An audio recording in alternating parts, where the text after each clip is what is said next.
John, you mentioned this. We do talk a lot about not overly privileging Father Grappi in the narrative of the open housing marches, but that's also encouraging us not to fall victim to great person, great man theorization in the classroom and around these topics. And so, as much as we uh, do raise the somewhat provocative notion of not canonizing Father Grappi, no pun intended, along in that process.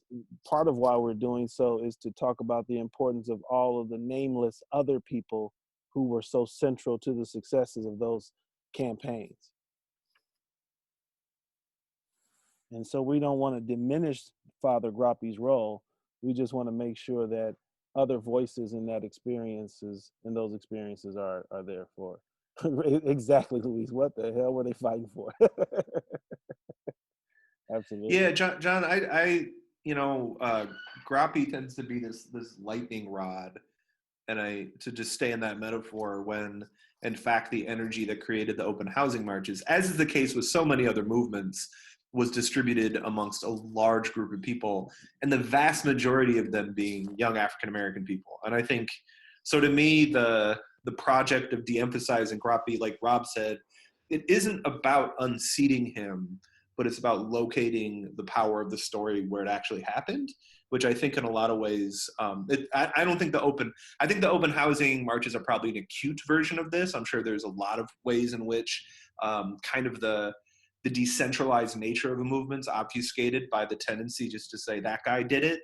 But man, I think Grappi's role in it and the way that he has eclipsed so much of the narrative has really hurt that story from being owned by generations of young Black people. So that's a difficult thing to. It is a balancing act.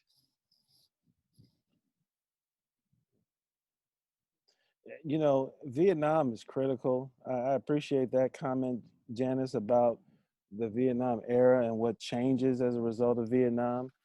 Vietnam also allows us to continually question uh, how folks engage in wartime efforts and then how that resonates domestically. You can have a number of rights-based conversations around Vietnam, whether it's its connection to the civil rights movement as a later phase, but then also it really gets us into the way student protests play a role in that late 60s, early 70s moment as well. And for young people in particular, and why we like to focus on young people, it's so important for them to see themselves in the narrative. For young people to see themselves as agents of social change. And I know that in some cases, empowering young people can also be threatening, you know, Yeah. because they might turn around 2 days later and hold a nonviolent protest in your class, you know. But, we need them to find their voices, especially these days.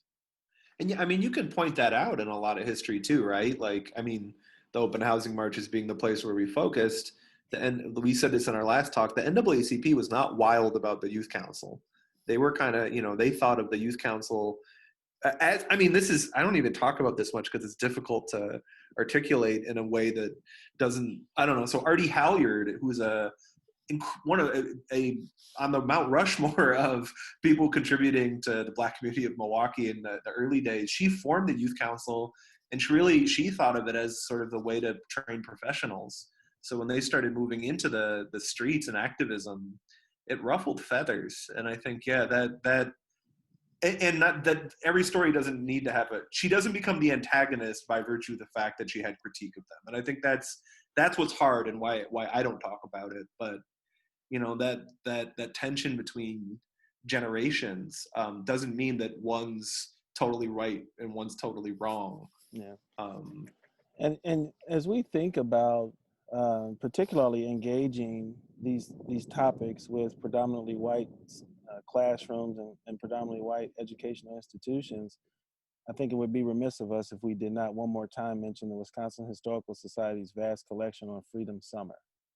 And Freedom Summer is still this very important moment in not only the civil rights movement, but in activism more broadly because of the ways that Black and white student activists come together. They fracture soon after. But there is this sort of rich moment where you have black and white students who are in the belly of America's race war, and white students and white activists are killed during the 1960s. The white students are very valuable in not only highlighting the grotesque nature of American racism in the South, but also the important contribution that whites have made to this broader landscape of equality. I'm hearing from Command Central. Moving to the Command next Central. slide. All right. Okay.